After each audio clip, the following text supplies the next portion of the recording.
Значит, сегодня при таком небольшом количестве людей будет такой как бы вводная лекция про производную толщиновой двойственности. Я начну с классического случая двойственности Бенштейна-Гельфанда. Так называется эквивалентность категорий, производных категорий модулей на симметрической внешней алгебре.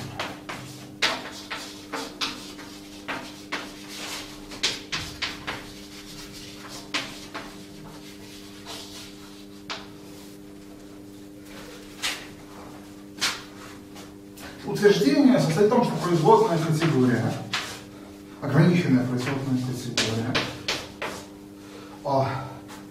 конечно порожденных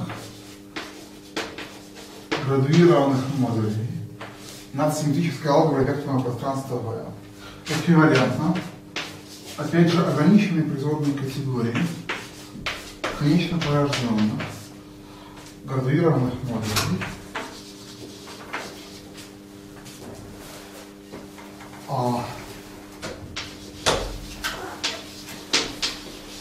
над внешней алгеброй двойственного векторного пространства V соответствующей.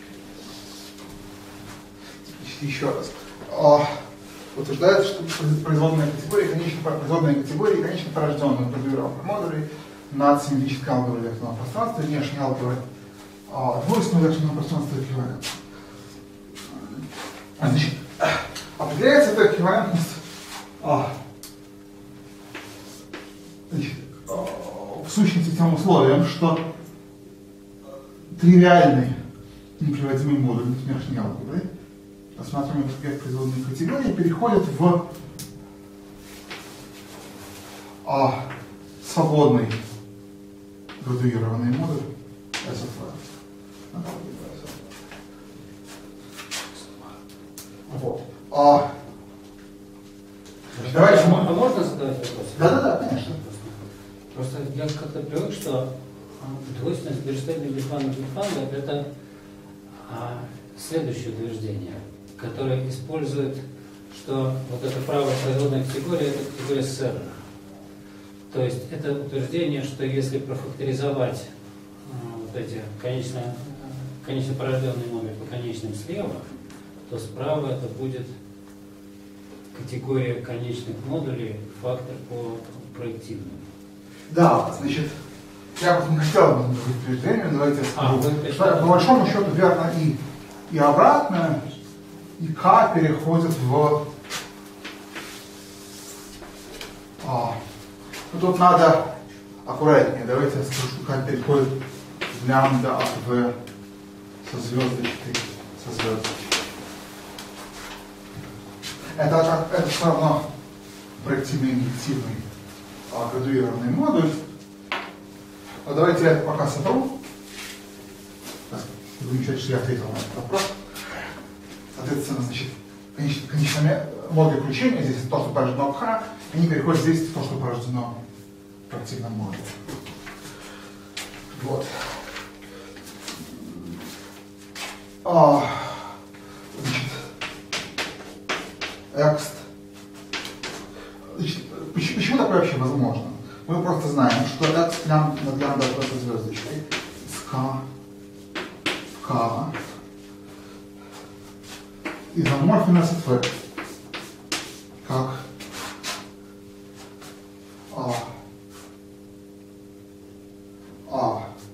градуированная алгебра. Давайте введем обозначение экст и хом маленькие, буду обозначать экст и хом в категории градуированных модулей.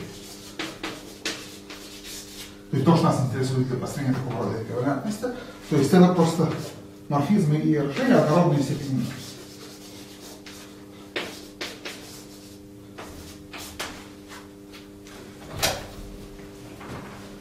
Вот. И дальше давайте считать, что К это К увеличенный внутреннюю градуировку. Соответственно, если произвольная m от жителя есть m минус y. То есть дик по градуировке изолированных модулей. Не по гомологической градуировке, а по внутренней. Вот. Тогда, значит, мы знаем, что x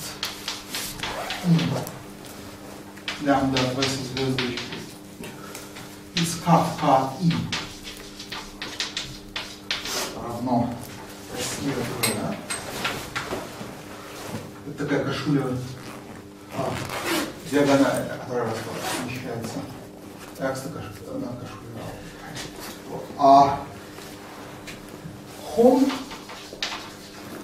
над s от v из s от v в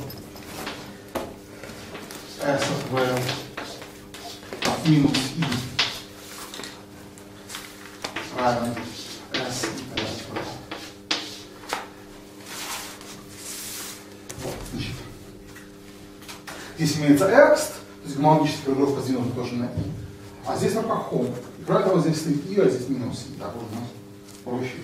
Это можно легко проверить. Отсюда следует, что этот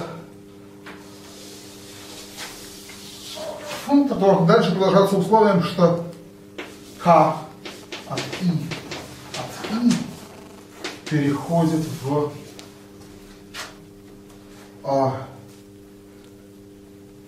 s от v от минус i.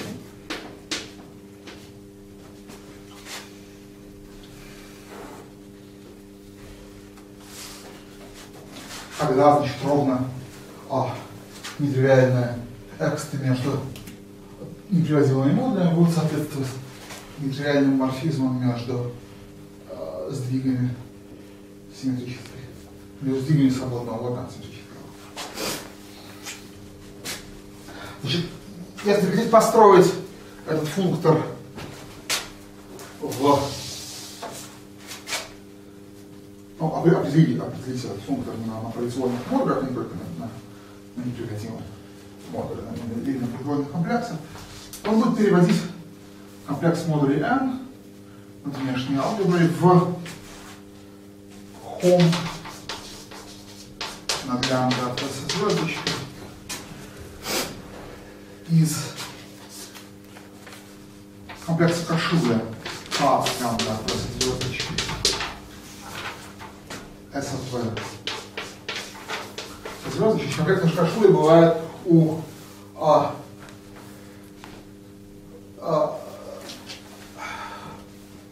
кашулевой алгебры и двойственного пространства, двойственной книги кашулевой алгебры. Так, чтобы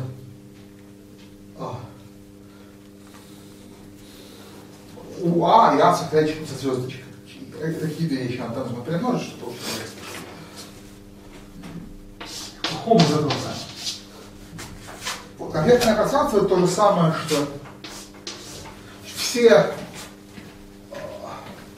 хомы у нас градуированы, просто потому что мы работаем в категории деградуированных образований, с гомологической внутренней градуировкой. Поэтому результат получается СФВ тензор КМ. Вот. Если хотите явно выписать дифференциал на таком тензорном произведении, то это просто S от V дифференциал комплекса кашуля устроен так. S от V тензор Kn отображается в S от V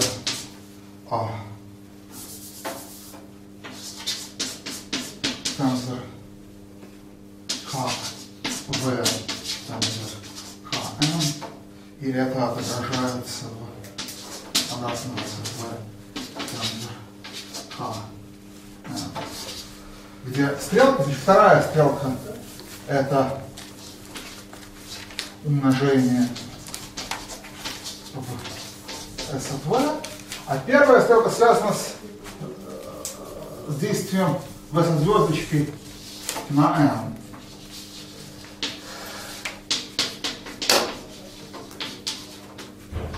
у нас есть отображение из n из V со звездочкой. N действие образующий внешний output на n. Есть двойственное выражение из n в этом деле. Это дифференциал на этом желании так устроен. Наконец, есть еще сложное правило переградуировки, которое должно обеспечить то, чтобы непроизводимый модуль, сдвинутый гомологически и подкрученный по внутренней градуировке, переходил в свободный модуль, подкрученный по внутренней градуировке, но гомологически не сдвинутый, как написано здесь. Ну, тут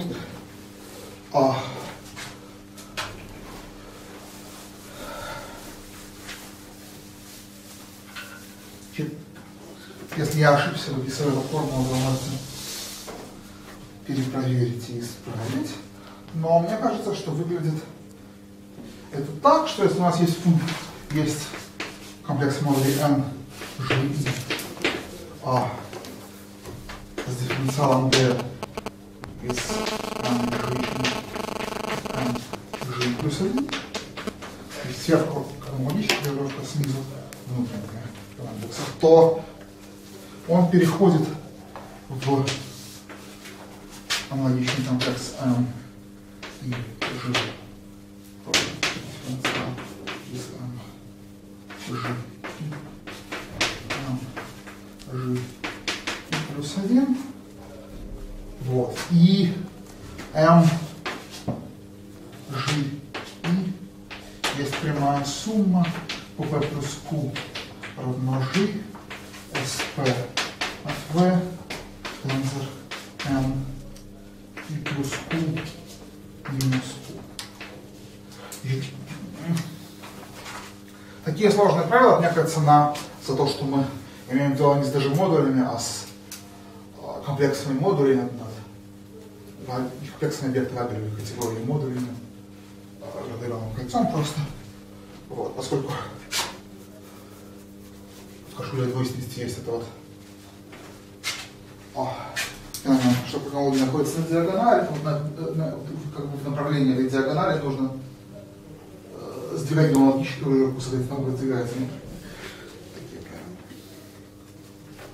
Доказать это после того, как функция построен вот этими правилами, доказать, что это экран с категорией совсем не сложно.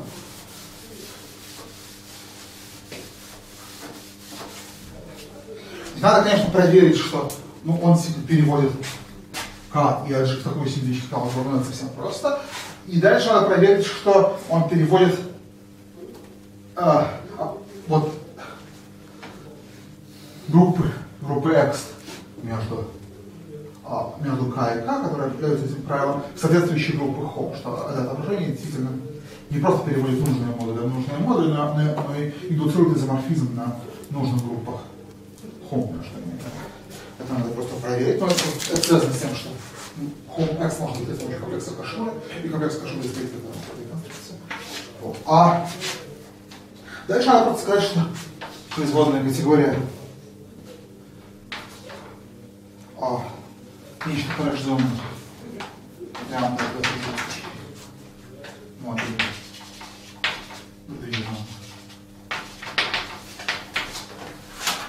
порождена объектами К, поскольку внешний алгоритм не понятен.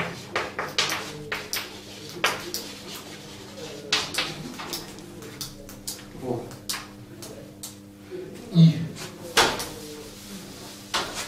отлично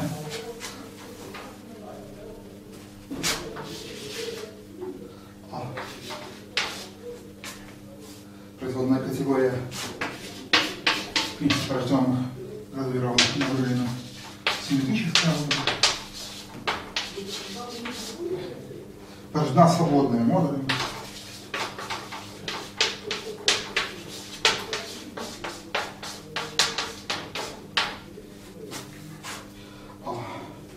Так как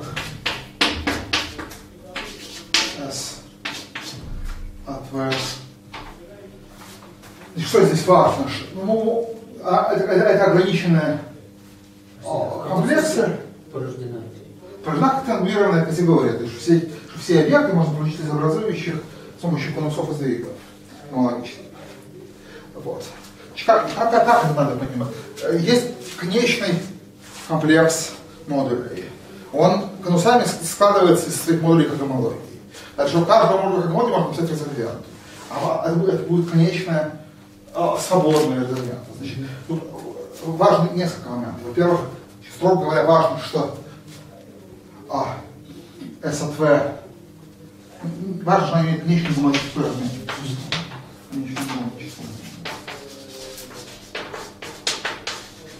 Дальше важно, что она нёцерова, что резервиант состоит из конечных порожденных модулей. Ну и еще для любой градуированной, положительно градуированной алгебры всякие проективные могут быть сработать.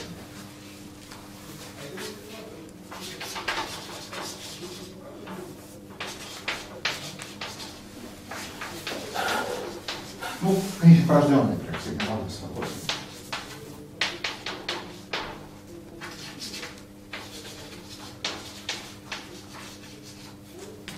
Это последний выполнен для всех положительно градуированных алгебр, но нюансировать конечной гомологической размерности здесь важны, это совершенно нетривиально. Конечной гомологической размерности кашуевая алгебра ровно эквивалентна потому, что двойственная алгебра конечной размерности. Это условие соответствует этому. Первое условие в этом списке соответствует.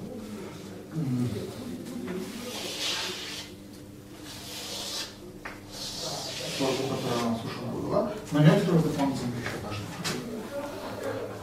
Вот, мы получили. Да. Если вопрос, а можно уточнить, как тут используется, что каждый проективный свободный? Ну, иначе просто надо выдавать прямое слагаемое, да? У нас мы будем писать резервианту, допустим, мы будем писать свободную резервианту, всего, конечно, технологическая резервианта в некоторые моменты остановится, там будет проективный модуль, кстати. Надо еще, чтобы он, если мы хотим породить нашу категорию объектную, нет, я и важно еще, чтобы проективный модуль был свободен. Иначе прибывает прямое слагаемое, иначе будет такое порождение в смысле конусов, сдвиговое добавление прямых слагаемых. Ну что немножко отличается? Нет, не просто добавление прямых слагаемых. Что-то еще. Вы понимаете, я намекаю на вот эту алгебра колчанная, которая так любит. Ну там колчанная ситуация, надо называть свободными модулями, ну не всю алгебру, а вот проективные модули. Надо называть свободными модулями не всю алгебру, а алгебру свободно порожденную одной вершины. Да. Ее прямая сумма. Там в этом смысле проективный модуль был свободный. Если надо, опять же, положить градуированную надо. Да, но на самом деле они же не называются свободными, то есть надо какой-то другой. Ну, соответственно,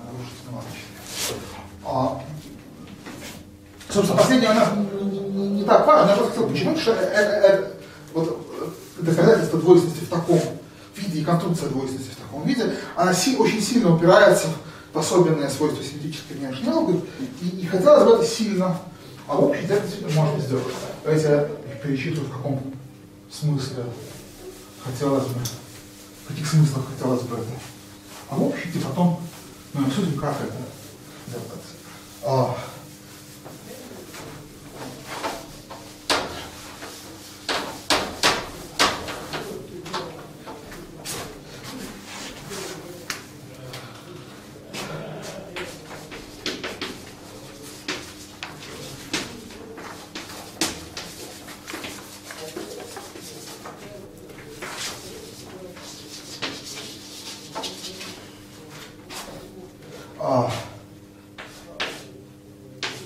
Во-первых,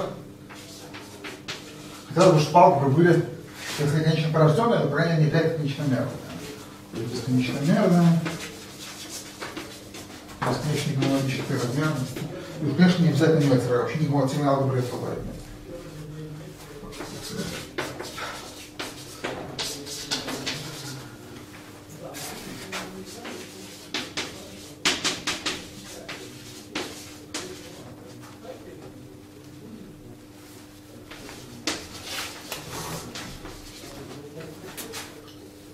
Ну, во-вторых, некоторым, может, хотелось бы, чтобы алгебра была не обязательно прошитая.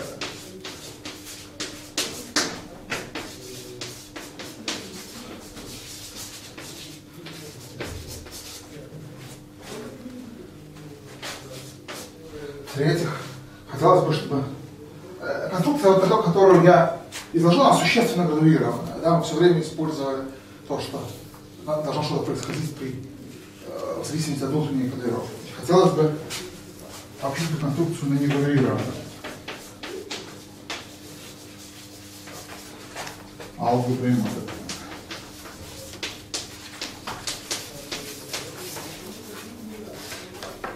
Ну и в-четвертых, может быть, хотелось бы иметь базовое кольцо.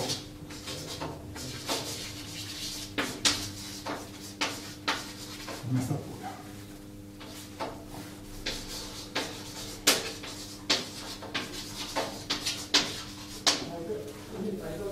Конечная порожденность модуля останется.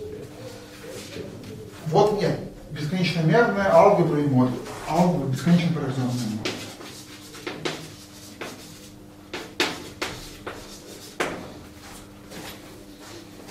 На произвольной алгебре конечно, порожденные модули большого смысла не имеют. Если алгебра нет, то... Значит, первое, что можно заметить, если смотреть на первый пункт, что это что наша конструкция до сих пор была несимметрична. У нее, значит, в собственном виде, в котором я это рассказал, роли симметрической внешней алгебры были разные. Это соответствовало тому, что одна из них конечная мерная, а другая конечная геометрическая. Если пытаться это симметризовать, то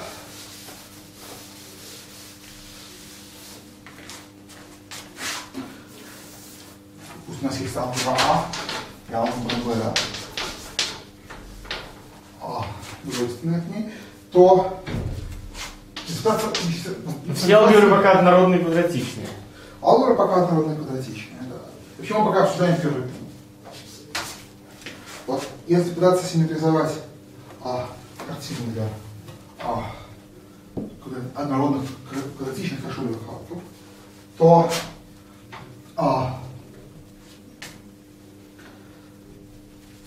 вот, у нас модуль К над алгеброй Б соответствовал модулю А над алгеброй А. Первое, что приходит в голову, это сделать то же самое в обратную сторону. Это была бы несимметричная картина. Да? Чтобы модуль К над алгеброй А соответственно модуль Б над алгеброй Б. Ну и тогда немедленно возникает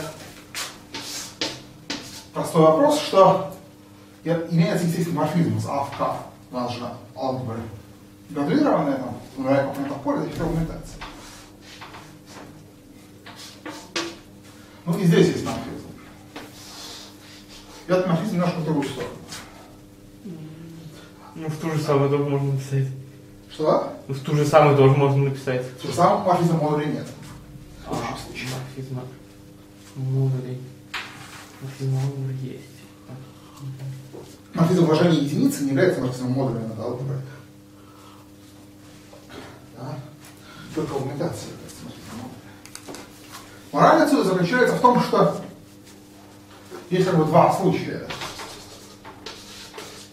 Либо у нас должен быть контрвариантный функтор,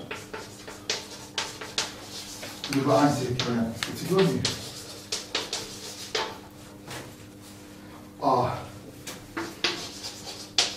Либо тогда уже А должно соответствовать К, а К над А должен соответствовать Б с категорией.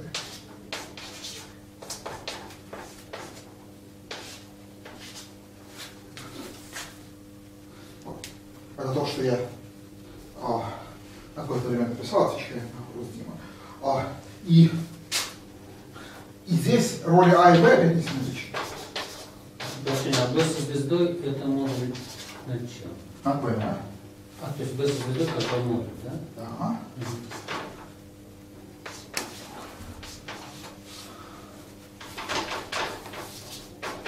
А в общем случае это у нас уже не ограничено производной Ну, это я тоже сейчас, значит, сформулирую. В общем случае, да, в общем случае не ограничено. А как? Вот, если выйти за рамки вот ситуация с конечномерной и конечногалактической размерностью, с одной стороны, а с другой стороны, то производная кольцевая уже всяко будет не ограничена. Сейчас, вопрос. Как действует B на B со звездочкой? Ну, B действует на двойственном пространстве всегда одинаково. Понятно. У вас есть хомус B в K, и B действует на B, и поэтому она действует на B со звездочкой. И поскольку у вас есть морфизм из B в K, то применив хом в K, получаете морфизм B модуля из K.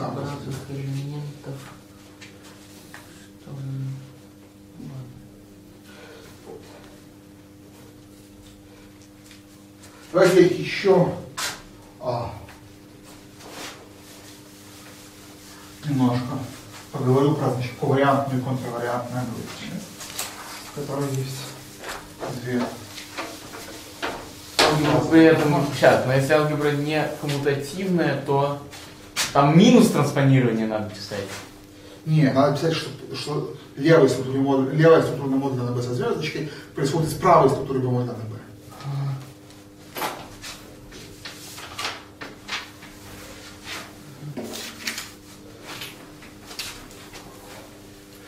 Значит,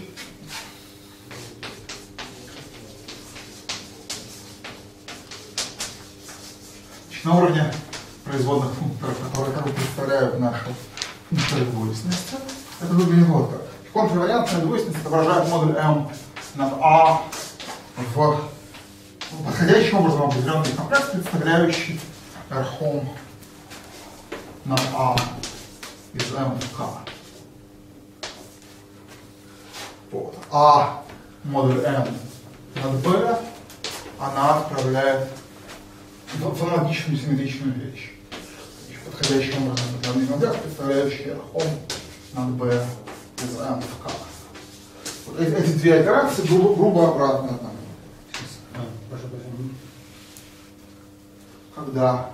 Когда А и Б... Левый модуль и правый меняются. Это вечная... Давайте считать, что B... Давайте считать, что у нас B представляет R над А из K. Тогда менять не надо.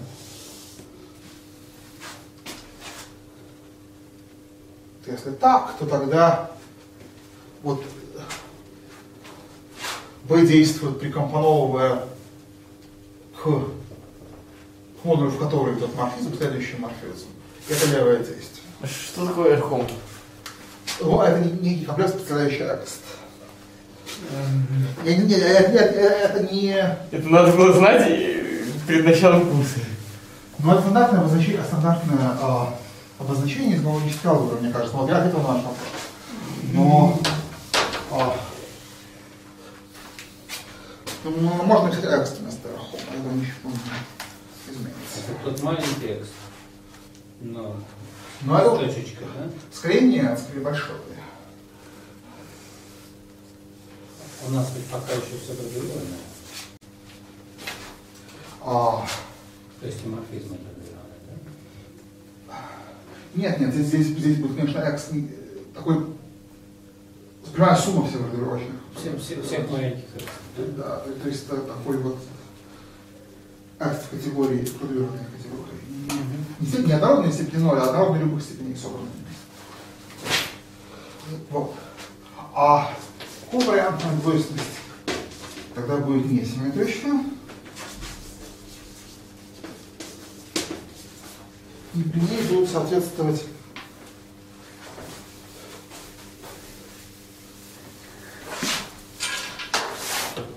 если исследовать, потому что А слева будет справа, как у нас раньше было, то M над А будет переходить в производный функцию темпового произведения.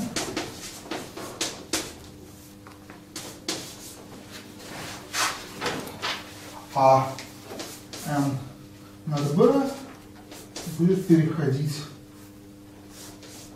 в R' над B из K. Вот такие вещи уже не симметричные по своей природе, так, тоже грубо обратно.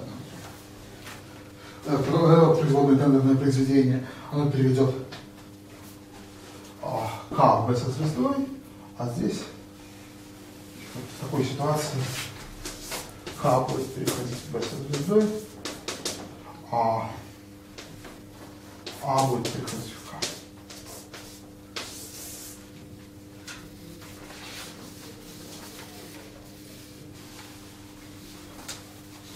Вот. Давайте я сформулирую вот, в соответствии с этой картиной пару вариантов теоремы кошелевой двойственности для однородных кошелевых алгебр.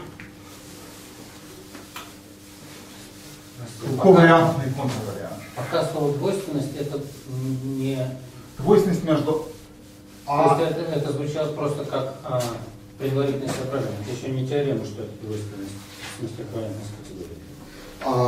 Что это какая-то категория, сейчас будет теорема. А и Б, опять же, двойственные кошелевые алгебры. Тогда, значит, теорема стоит в том, что неограниченная производная категория А модулей градуированных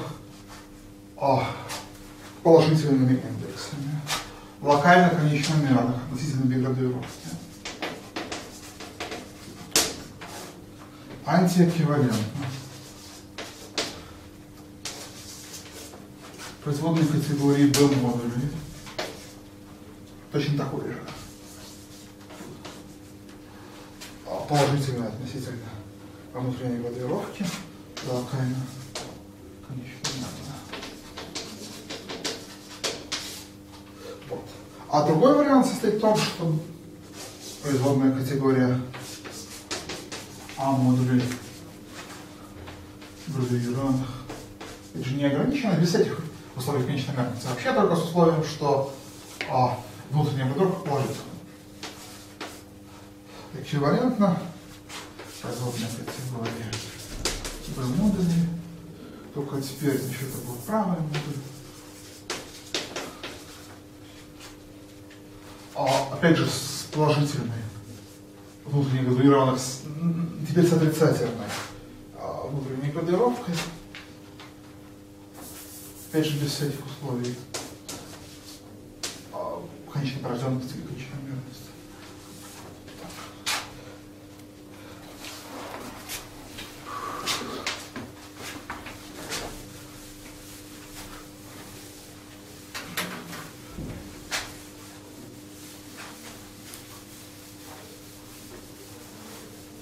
Это эквивалентность неограниченных производных категорий, некоторых абелевых категорий. Пока еще у нас. Стрелочка вверх означает, что градуировка большая параноида, а стрелочка вниз означает, что градуировка меньшая.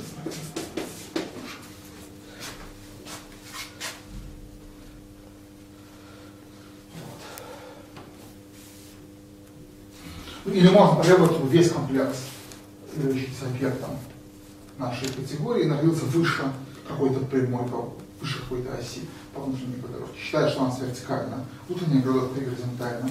Но логически он должен быть ограничен весь целиком вертикальным направлением, сверху или снизу. Не каждый член комплекса должен быть ограничен, а весь целиком он должен быть ограничен. То есть, если мы хотим говорить про производные категории абелевых категорий, то лучше просто потребовать, чтобы он был ограничен фиксированной прямой, проходящей в нуле. Вот. Значит, давайте я приведу наброс доказательства. Мы выкажем верхние эквивалентности.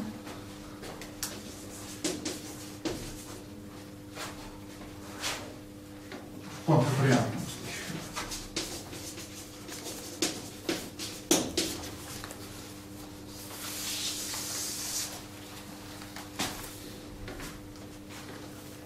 Значит, функция переводит m в хом над А из М комплекс Кашуля К, это со звездой тензор B, да? Что объектное пространство изоморфно B тензор К, N. Пункты в обратную сторону переводит N в хом над B из N в K от B со звездой тензор A, что как векторное пространство эквивалентно B тензорам со звездой, конечно. A тензор K, N со звездой. При этом нужно проделать какие-то манипуляции с гомологическими внутренними кодировками, подобные тем, которые я выписывал в случае символической внешней аналога, только теперь в таком же варианте. Я не буду это здесь выписывать, но просто нужно...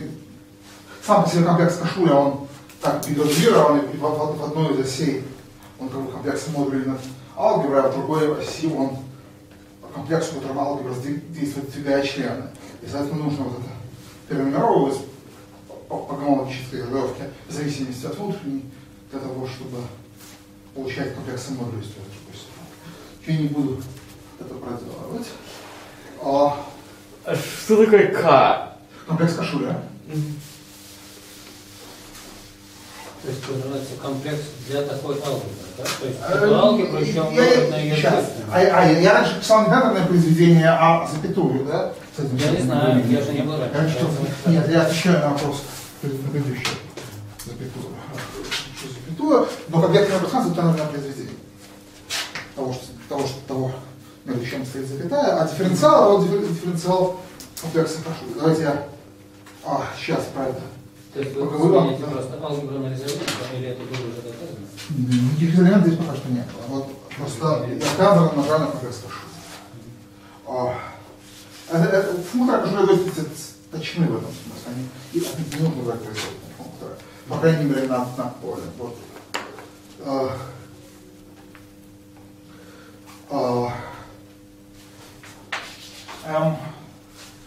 Давайте посмотрим, чему равна композиция этих двух функторов, какая-нибудь одна из двух композиций.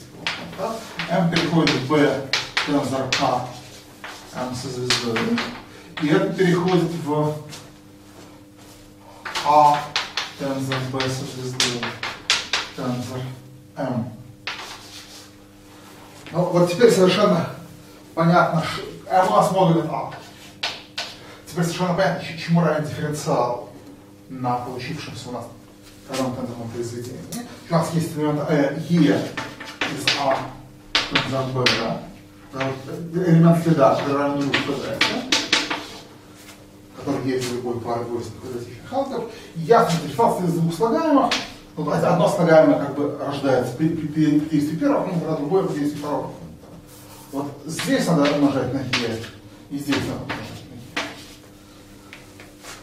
E. Сумма таких двух слагаемых даст нам дифференциал на данном определении. Вот. Теперь у нас будет отображать максимум функтора из А тензор B со звездой тензор M, который просто отображает А тензор B со звездой в K, убивая там все члены, кроме члена внутренней кодировки 0. Все это мы определяем в K.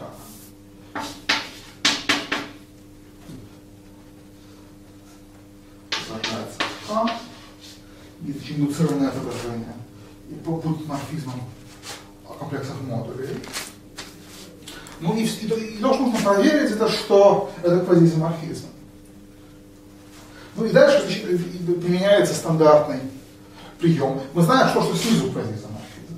Но то, что в церкви не есть просто тензорное произведение этого морфизма на комплекс M. Там есть еще дифференциал, связанный с действием B, с действием А на M, определяемым действием элемента E. Действовать нужно так. Значит, на модуле M есть убывающая локальная конечная фиксация FGM есть M больше или равно g по внутренней градировке.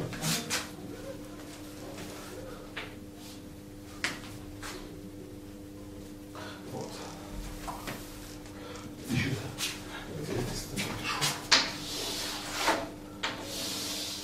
эта фиксация убывающая, что вообще говоря может создать проблему, в данном случае она их не создает, потому что это тендерное произведение, его компонент в каждой внутренней регулировке зависит только от конечного числа компонента m. А эта фиксация на каждой компоненте m стабилизируется. Поэтому то, что здесь возникает на каждой компоненте внутренней регулировки этого морфизма, внутренних регулированных комплексов, это фильтрация, которая убывает, но обрывается к ноль. Начиная с того момента, и члена равны нулю. Как слева, так и справа. Поэтому для того, чтобы доказать, что это квазиизоморфизм, значит доказать, что это квазиизоморфизм присоединенных факторов. Ну а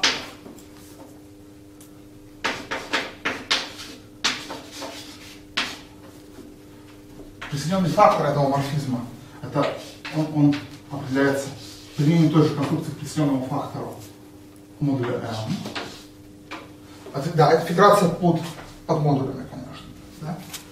Вот, поэтому присоединенный фактор имеет такой вид. А первый тривиальный модуль.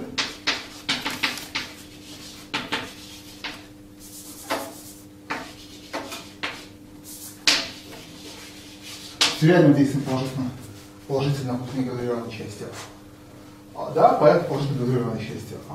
Поэтому этот морфизм уже просто является тензорным произведением морфизма А тензор B со звездочкой в К на прецедентный регулированный комплекс. Ну и когда вы умножаете тензорным полем квазиизоморфизм на некий комплекс, он остается квазиизоморфизм. Соответственно, все, вопрос свелся к тому, что алгебра кашуривает, поэтому это отображение является квазиизоморфизмом.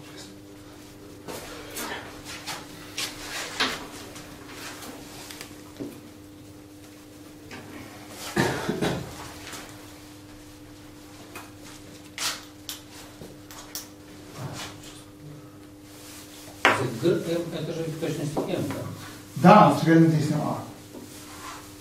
Если А действует, если действие А тривиально, то действие Е вдоль B со звездочкой и м становится тривиальным. Это вторая компонента в дифференциале, которая зависит от структуры модуля m, просто обнуляется и исчезает, и комплекс превращается в какой-то номенклативный.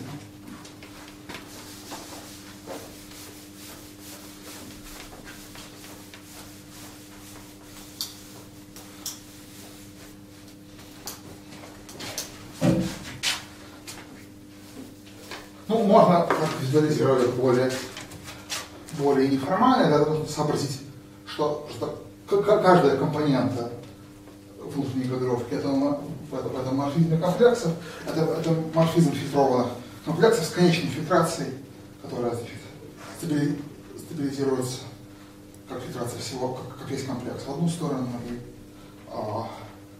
начать с момента на нулю в другую сторону, если до фильтрации совершенно конечная. Вот, и дальше в ней есть дифференциалы, зависящие от умножения на m, но это дифференциалы, которые меняют компоненту фильтрации. Вот, понижают и отображают фильтрационную компоненту в меньшую, которая содержится.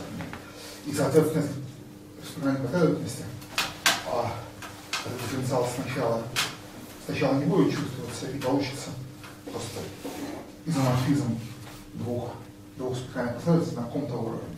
А тогда осуществляют, что это изоморфизм всех остальных.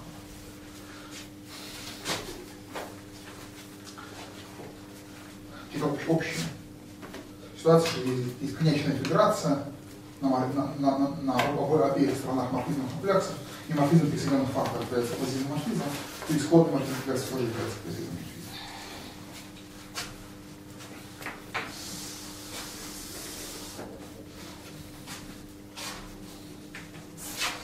Вот. Значит, давайте теперь я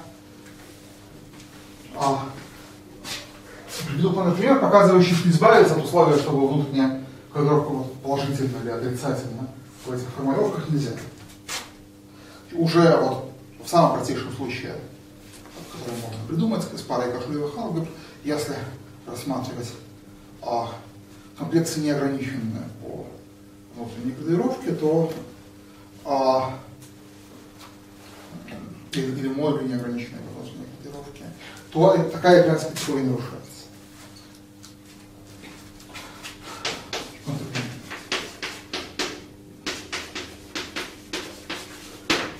Пусть алгебра готова многочлена в одной переменной. Соответственно, двойственная алгебра B это коллекция дуальных чисел, да, это называется, что конечно алгебра с одной производящей. Эпсилон, P, эпсилон, K. Над алгеброй А есть модуль M. Это K x минус 1. Такой вот модуль многочлена. Градуированный модуль многочлена Лоран над кольцом многочлена в одной переменной. Очень несложно получить. Во что он переходит при кашуле двойственности? Ну, как поглядеть, но вообще это вышло типа B тензор B над K. Или B тензор со звездочкой градуированной. Или B со звездочкой тензором. Что-то в этом роде. В зависимости от того, какой функция двойственности вы возьмете. Какой, значит, высший класс функции двойственности возьмете. Но в любом случае, это получится одно и то же. Получится такой комплекс. У нас тут B. Значит, тут вот, как градуированное векторное пространство, прямая сумма счетного числа копий B с нулевого целыми числами. Вот это и есть последовательность копий B с нулевого целыми числами.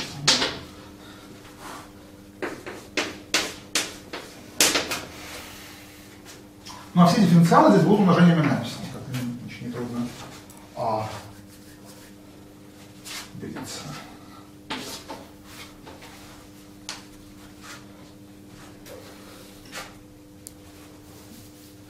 Это такой замечательный комплексный модуль от внешней алгебры с одной образующей. Он ацикличен, но не стягиваем. И это комплекс проективных модулей, и это комплекс инициативных модулей. И он не ограничен с обеих сторон. То есть, если вспомнить там традиционную классическую теорию производной категории, которая излагается в учебниках вот, или там на лекциях, то там происходит так, что производная категория, ограниченная, там, допустим, снизу, она эквивалентна гомологической категории комплексов инициативных объектов. А производная категория, ограниченная сверху, эквивалентна гомологической категории комплексов проективных объектов. В частности, это подразумевает, что всякие ограниченные там, с нужной стороны комплекс проективных или инициативных объектов, если он ацикличен, то он всегда истеричен. И вот здесь это неверно, за счет того, что комплекс не ограничен. Ну и за счет того, что у алгебры бесконечная гомологическая размерность, возникает такой комплекс. Логика это ситуация прямо понятна, потому что если взять этот функтор, который я писал, значит, m производное тендерное произведение над А на К, что это у нас К от x минус 1,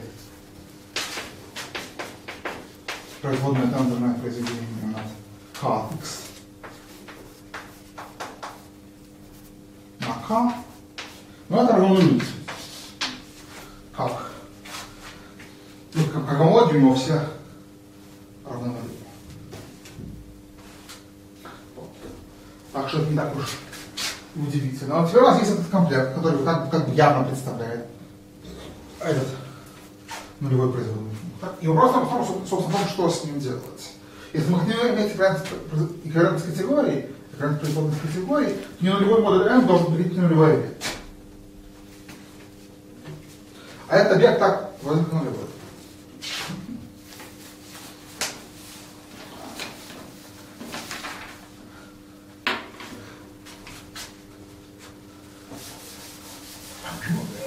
Уже в этом случае можно видеть, что есть примерно два выхода. Значит, мораль состоит в том, что надо либо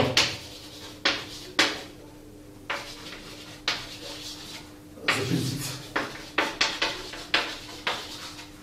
k от x минус 1, то есть как сделать так, чтобы в нашей категории модулей такого объекта не было. Либо признать это бесконечно цикличный комплекс на любом объекте.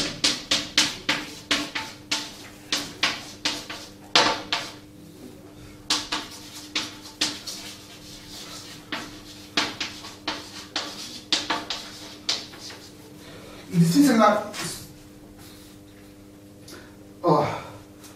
обе возможности реализуются. То есть, я уже объяснил, что некое нарушение симметрии между двумя сторонами этой эквиваленции неизбежно. И вот в зависимости от того, как мы нарушаем эту симметрию, что мы ставим слева или что справа, у нас есть две возможности. Вот, можно действительно иметь категорию модулей, в которой такого модуля нет, или можно иметь производную, экзотическую производную категорию модулей, в которой такой комплекс не определяем.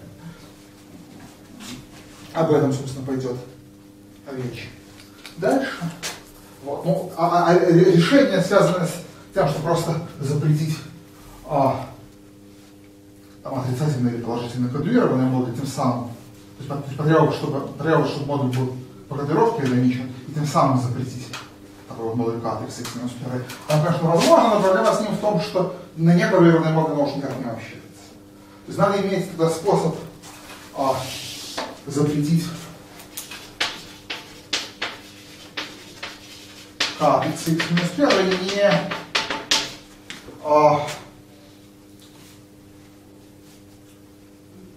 не говоря о том, что кодирован неправильно, а вот как не упоминая кодировки, его запретить. И тут опять же есть два пути. Можно запретить k от x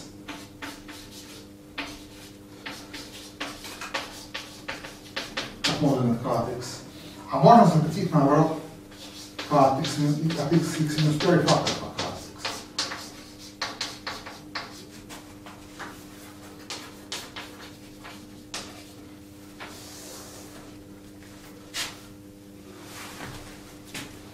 Что это как модули на k. Опять же, обе возможности реализуются.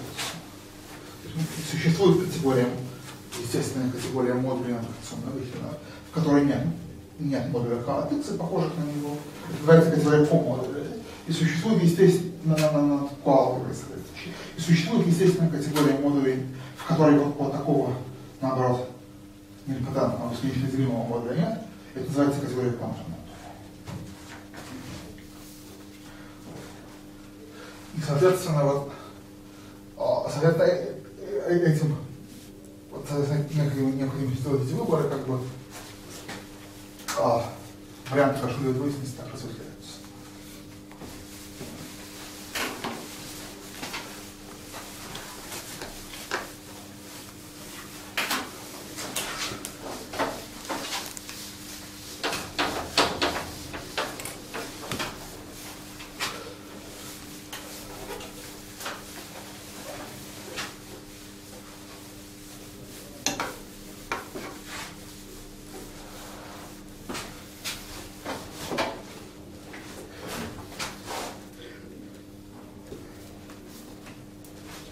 Вот, ну давайте, наконец, я еще немножко только говорю про то,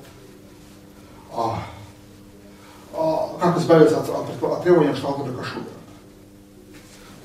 Вот такие произвольная ассоциативная алгебра.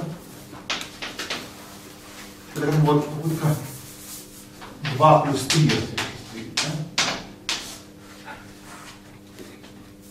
То есть алгебра не Кашулера и не градуированная. Пусть значит произвольная ассоциативная алгебра. Но давайте говорить, что все-таки она аудитирована. Так, пока будет проще. Тогда, что мы могли бы сопоставить в качестве двойственной алгебры? Ну, ответ более-менее очевиден, что А соответствует ее обратной инструкции.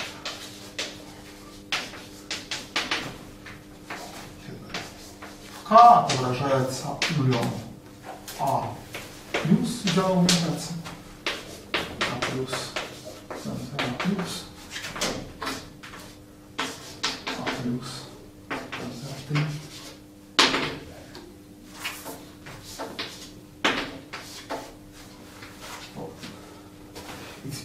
объект, который у нас написан справа, алгеброй не является. На самом деле это даже форма.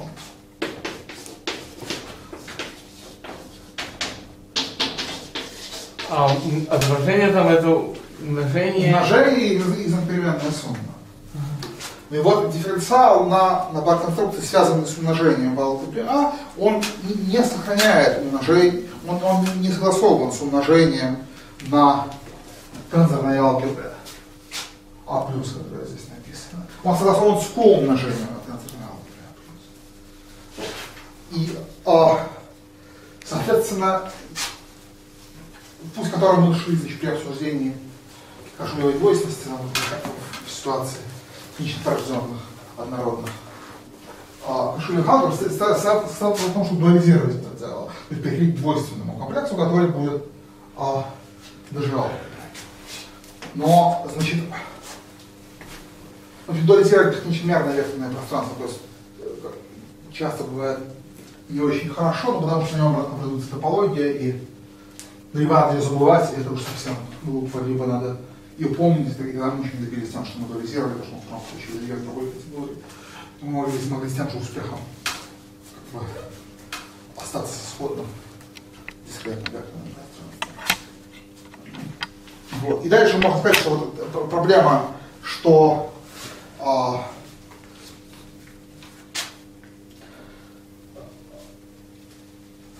ковариантная кошелевая двойственность для модулей как-то устроена несимметрично, а симметрично контравариантная, собственно говоря, восходит к решению, которое мы приняли давным-давно. Когда-то мы решили, что у нас будет двойственность между алгебрами А и А с восклицательным знаком, где это алгебра VR, а это алгебра В звездочек R, национальный дополнитель. Мы произвели некоторый переход к двойственному векторному пространству. Ну вот, и если мы двигались дальше и дошли до производной кошелевой двойственности для модуля, и оказалось, что там будет то же самое, что хорошая двойственность, такая самая симметричная, связана с тем, что у модуля тоже надо брать двойственное пространство. Ну, а если мы не хотим этого сделать, то логичнее было бы с самого начала и двойственное пространство здесь не брать тоже. Но тогда, конечно, получится то, что называется А с восклицательным знаком звездочкой, это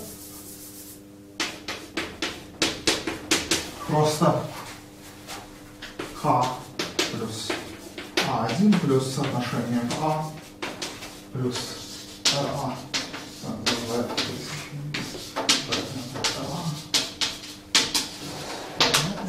А1 это В. А1 это В, да. И это опять же градуированная коалгебра.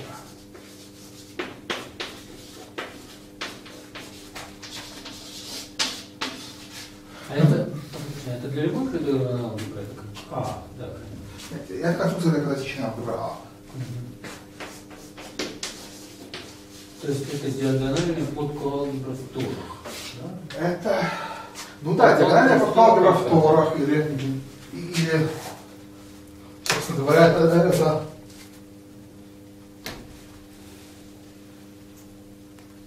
ну ладно, да, диагональная подкоалгебра, и можно лучше сказать диагональная фактор коалгебра тора. Ну это Фактор. то же самое. Или там фактор коалгебра. Вот, собственно говоря, эта коалгебра является фактор коалгеброй в этой самой бар-конструкции. На самом деле, между ними есть.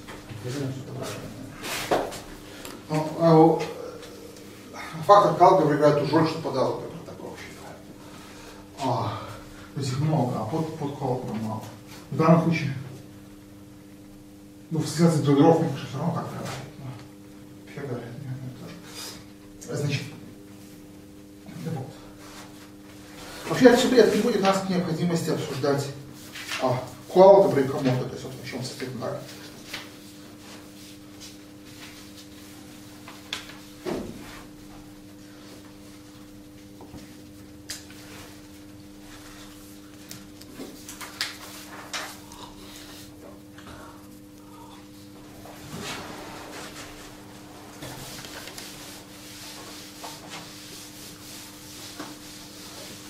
вот это А-факториал со звездочкой, оно не является...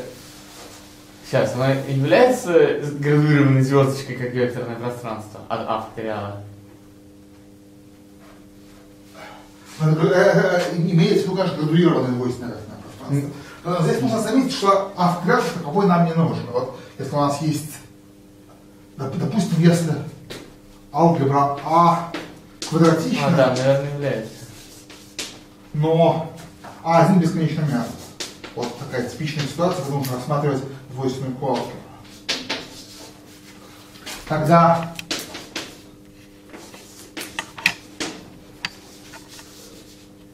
А с отрицательным знаком большого смысла не имеет.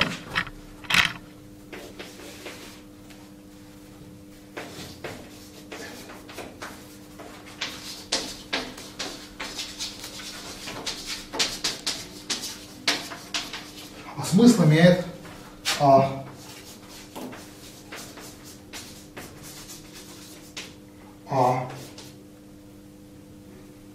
с отрицательным знаком со звездочкой.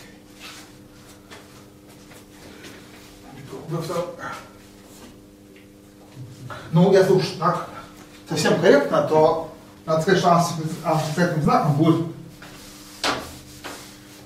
топологической алгеброй. Если ее рассматривать, то рассматривать топологическую алгебру. Вот, а с отрицательным знаком со звездочкой совершенно корректно определенная коалгебра. Обычная, дискретная, стабилированная коалгебра.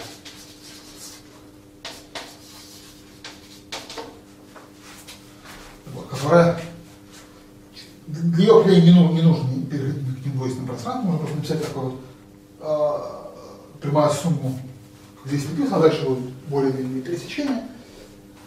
Вот. И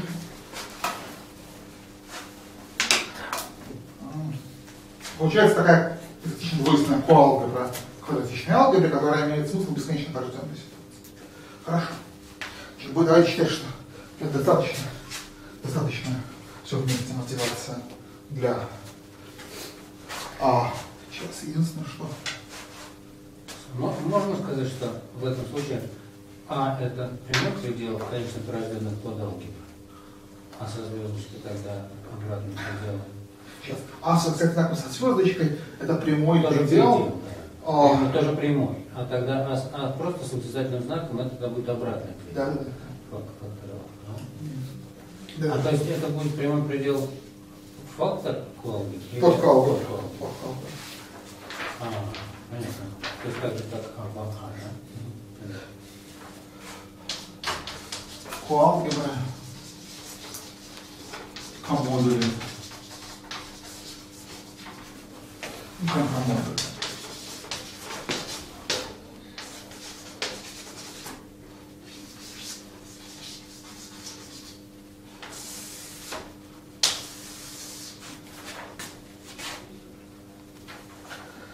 Коассоциативная алгебра с единицей над полем К. С. Коассоциативная алгебра с единицей. С над полем К.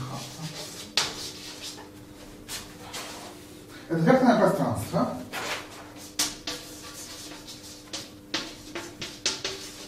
Снабженное двумя отображениями. Есть отображение умножения из С там за С. Давайте его обозначить мю. И есть отображение по единице из С К.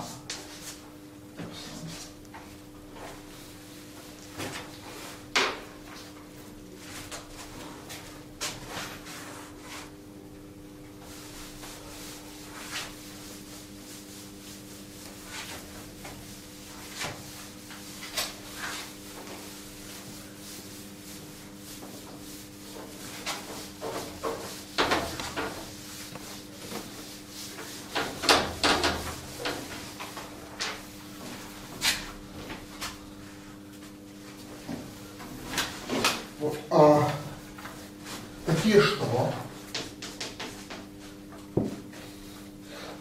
Такие диаграммы коммутирования. Если C отобразится в C центр C с помощью Q умножения, а потом оттуда еще отобразится в C центр C двумя способами. С помощью Q умножения тензор тождественный или тождественный тензор Q умножения,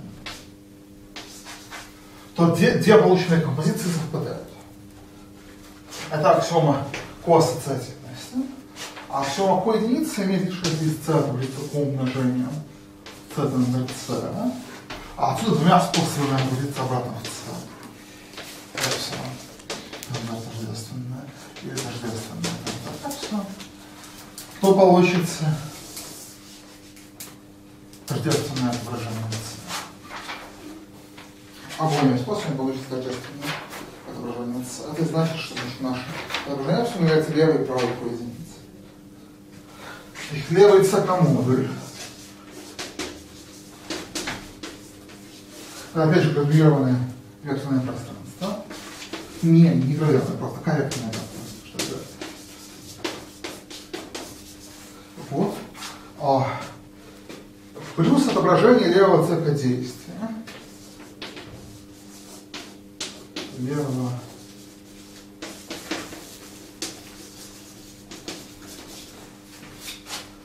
М в С тензор К. Такое, что если из М отобразится С тензор М, а оттуда в С тензор С тензор М двумя способами, значит, давайте обозначим это через μ.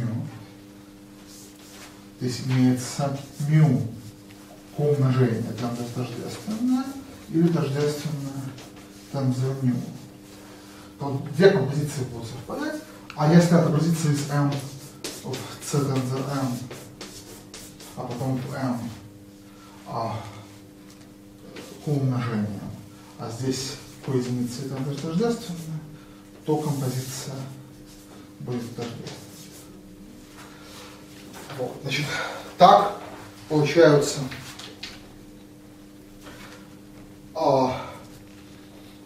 аксиомы, являющиеся формальной дуализацией, значит, записаны в тензорном виде аксиом ассоциативности единицы для ассоциативной алгебры. Если просто написать, что значит ассоциативность единицы для ассоциативной алгебры отпоя, а потом обратить все стрелки, то получится вот такое вот. Соответственно, правый C-модуль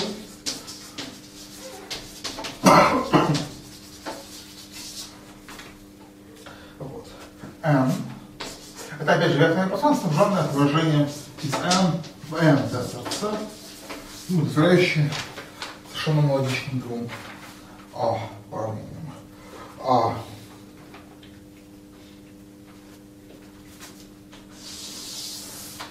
Значит, видимо, многие слышали про такие определения, но не столь многие слышали, что над алгеброй на самом деле бывают два типа модулей.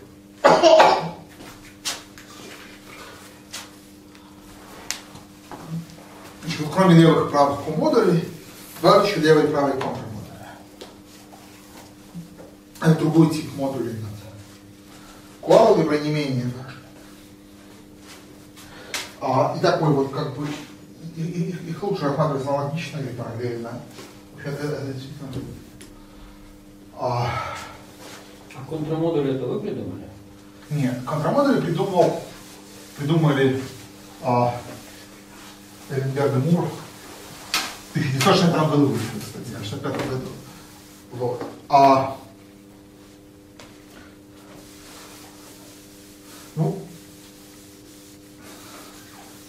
Потом про них небольшое количество публикаций существовало, примерно до 70-х годов, может быть. Как-то все мало получило хождение из артикла. Наверное, из того, что я пошел в библиотеку и взял эту старую статью Эленберга и Мура и прочитал там это определение. Ну а через некоторое время опубликовал собственный текст, в котором эта терминология и определение, соответственно, снова использовались со ссылкой. И так это как-то вернулось в оборот, и некоторое количество шума произошло, не очень содержательного, местами более содержательного. по поводу контрамоды. В общем, как бы забыли, а потом... А потом все равно не содержательный шум. Ну, он не весь особенно содержательный, на мой вкус, но он местами лучше, чем другие местами. Но, в общем, как бы, это... Моя роль это ресторан в библиотеку.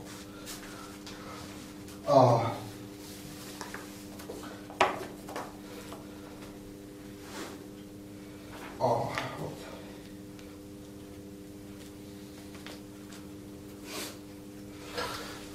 Значит, контрамоды.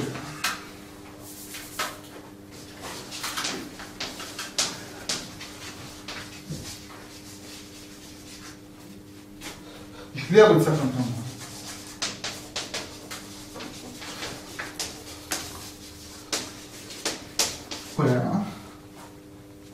Это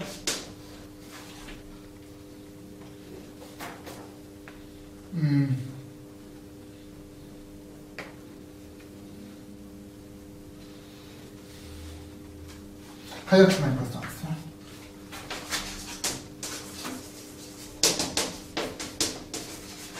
Плюс отображение левого контрдействия. Цена P, который есть по определению отображение из пространства всех линейных отображений из C в P в P. Вот что такое контрамоды. Значит, условия контрассоциативности и коединицы имеют вид хом К из Ц контр С П. Это то же самое, как мы знаем, что хом над К из С, хом над К из С П. Можно совсем тупой вопрос. Если вот что мы говорим про тензорное произведение, что это если C бесконечно мерное пространство, это конечные линейные комбинации тензорных произведений? Да, конечно. А это наоборот совершенно не есть какие-либо конечные линейные комбинации. Это все отображения, потому что отображения совершенно бесконечного ранга.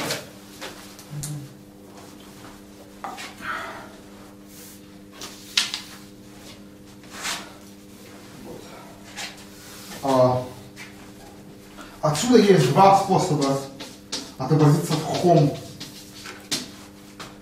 над К из С в П.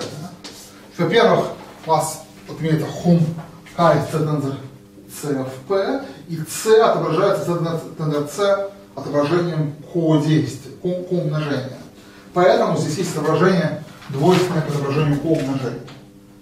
Хом. Давайте я просто напишу. Мю созвездие. А во-вторых, хом из С в П отображается в П отображением Пи, контрдействия. И, соответственно, здесь есть такое отображение ковариантной цены. Но здесь есть просто вот две композиции этих двух отображений с этим и этим должны быть одинаковы. И, соответственно,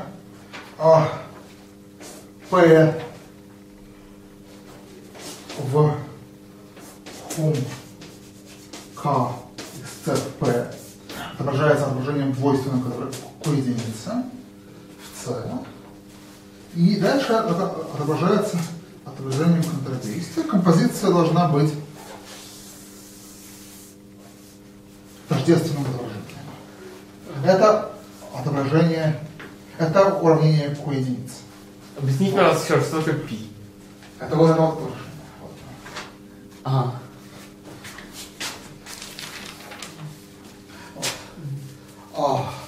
Ну вот я скажу замером, а вы тем временем можете пробовать сообразить, где в этом определении зашита разница между левыми и правыми контрамодами. Может быть, за водой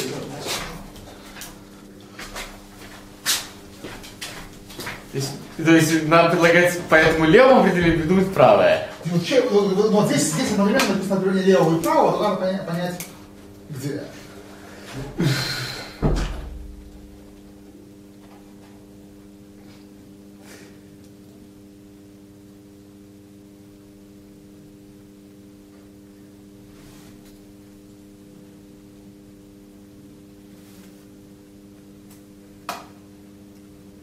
быть, этот изоморфизм надо по-другому делать?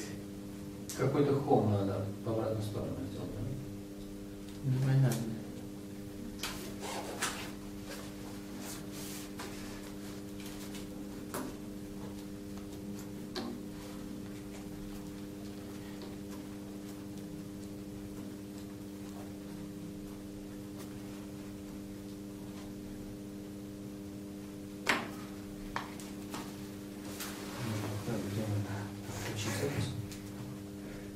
Все равно не сделать.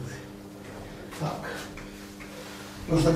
Кажется, надо вот там изоморфизм написано, его можно сделать двумя способами. Правильно, это правильный ответ. Определение левого контрамодуля подразумевает, что хом У, хом В, W отождествляется с хом В тензор У. Вот с такой перестановкой. Вот этот изоморфизм подразумевается вот такого вида, в частном случае такого реального изоморфизма. В этом смысле определение левого контрмодуля. А вот если бы здесь не переставляется множество, то это было бы правильно.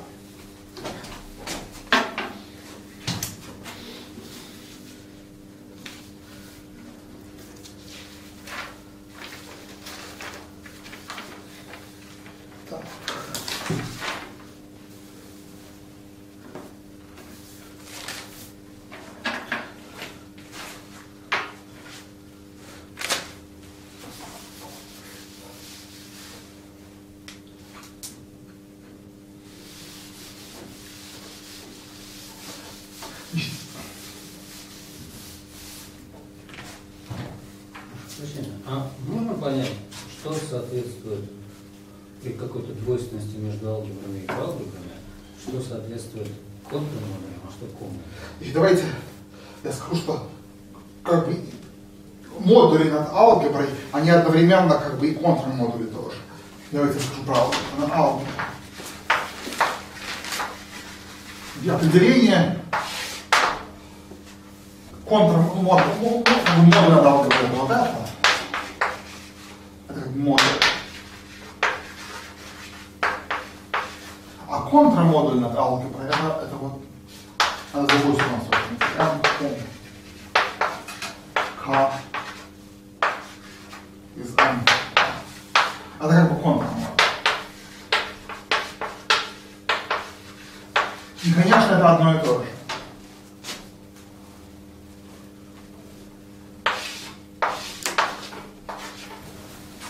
То, что здесь написано, это просто взять модуль, и там взять окружение M, переходит в А, переходит в АМ.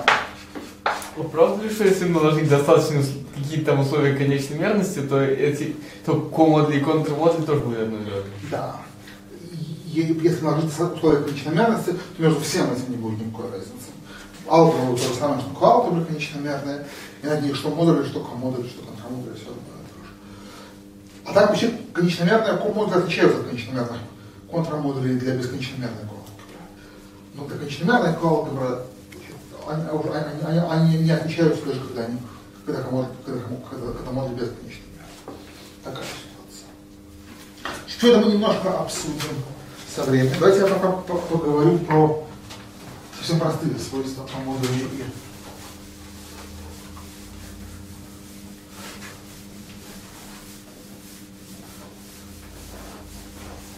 Контрмодули.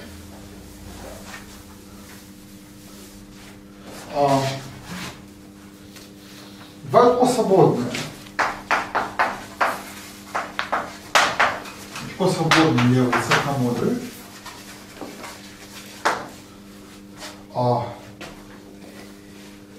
Имеет вид M равно C тензор K V, где V координатная коса.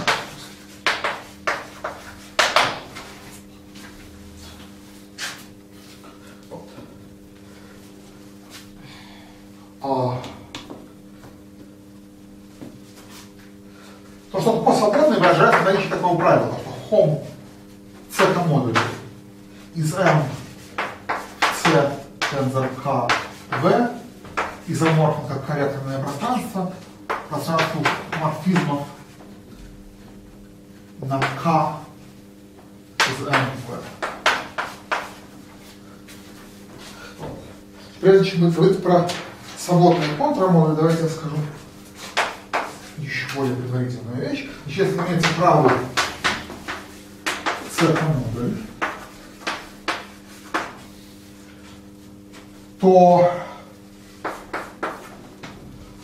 хом над К из МВ является левым С-контрамодулем.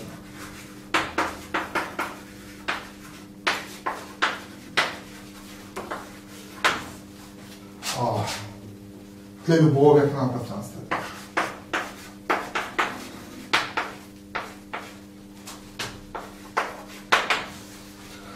Как бы вот двойственное пространство к модулю является модулем. Вообще, когда говорят хом из модуля куда-то, хом входит в какой-то другой, второй структура модуля, то получается модуль. Значит, у вас структура модуля на том, откуда был браться хом, даст вам структуру модуля на хоме. Просто левый перейдет вправо. При дуализации модуля остаются модули. Это как бы связано с тем, что модули и контрамодули над кольцом это одно и то же. Вот такого рода соответствие зашито в том, что когда вы дуализируете левый модуль, получается правый. Вот. А здесь, значит, это устроено по-другому, и когда вы дуализируете К-модуль, получается контрамодуль. Убедиться в этом легко. Просто хом из С, хом из МВ, это то же самое, что хом из N тензор С В. И это отображается в хом из N В отображением двойственным к отображению кодействия на N.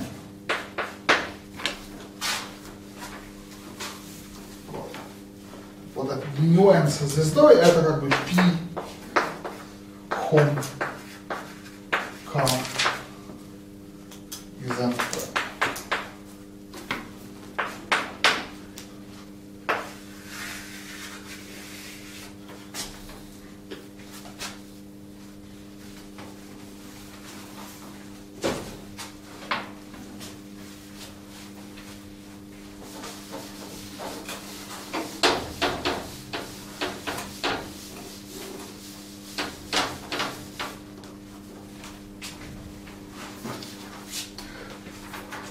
Значит, вот теперь можно определить свободное левое С-контрамодуль, да? Это контрамодуль вида хом П.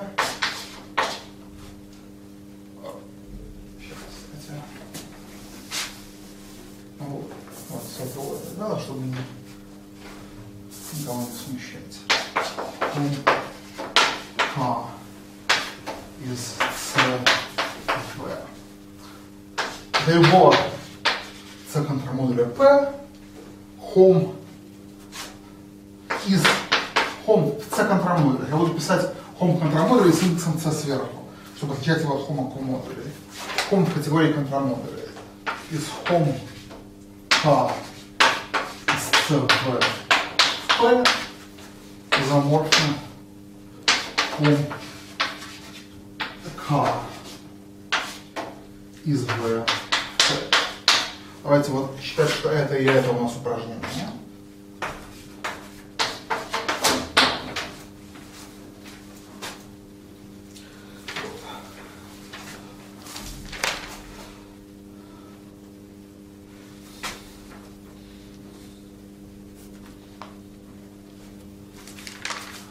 Ну и еще давайте я скажу, что в категории С-комодулей, категории комодулей и контрамодулей, это Абелева категория.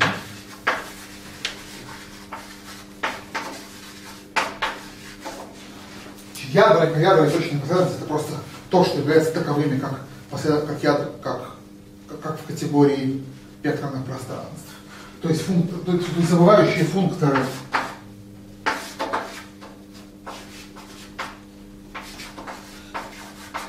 точны.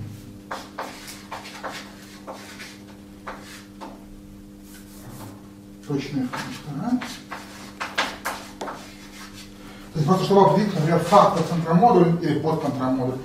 И лучше, чтобы определить ядро или коядро морфизма контрамодулей, надо взять ядро или коядро этого морфизма как морфизма векторных пространств и определить, наверное, ядро или коядро структуру контрамодуля, это несложно сделать. Вот. А последним моим замечанием будет то, что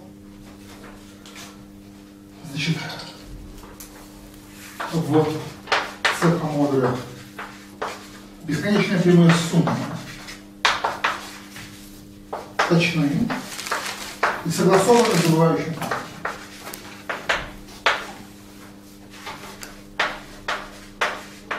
Векторное пространство.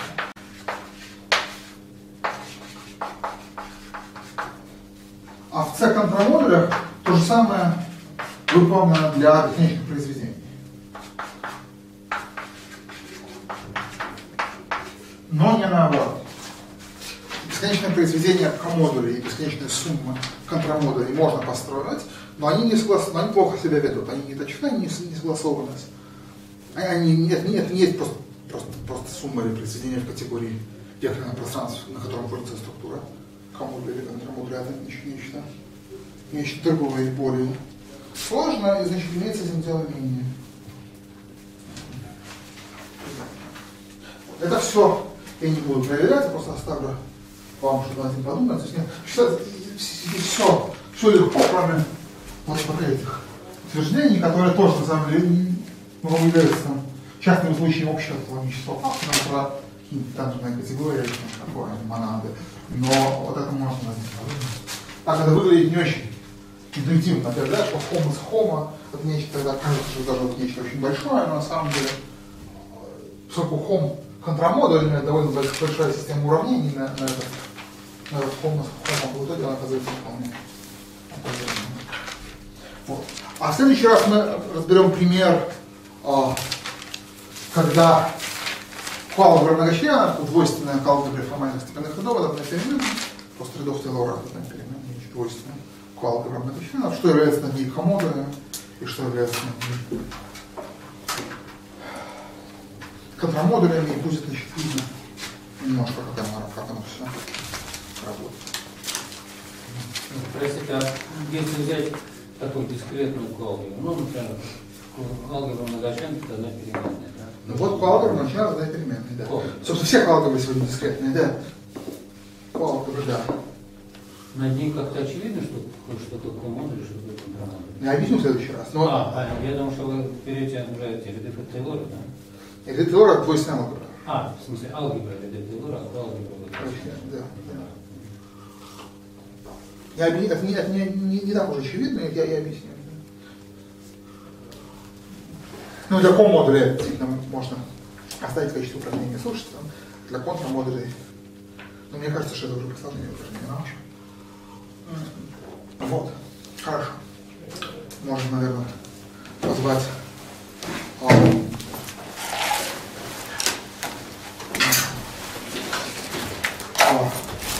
можете, чтобы она выключила.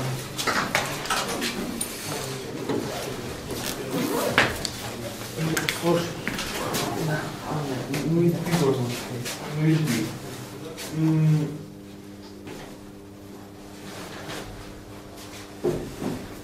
Правильно, телефон?